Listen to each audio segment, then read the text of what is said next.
жалганчылык жада калса кулдун сыпатынан да төмөн сыпат деген сөз да. Кул деген нерсе өзү эң төмөн сыпат да, эмичи ал адамдык сыпат, адам сүрөт эле адам мал деген сөз да. Жалганчылык кулдан да төмөн деген сөз да. Кул жакшыраак, жалган айтсаң ушул кулдун дагы баркы жок деген сөз да. Ошон үчүн мусулман адамдын жалган айтуусу мүмкүн эмес, жана ага жол берилбеш керек. Жалган каяктан келип чыгат? Жалган бул мындай нафсиден гана келип чыгат да. Кандай? Бир нерсеге жетиш үчүн же болбосо бир нерсени жашырыш үчүн, шуның үчүн гана жалган айтылат.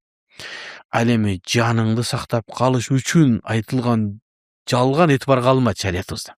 Мисалы үчүн сизге автоматтуу башыңызга такап Кудайым сактасын сурады, мындай десе, ошондой десең өлө турганбыз, унча кандай эмес десеңиз, күнөө эмес.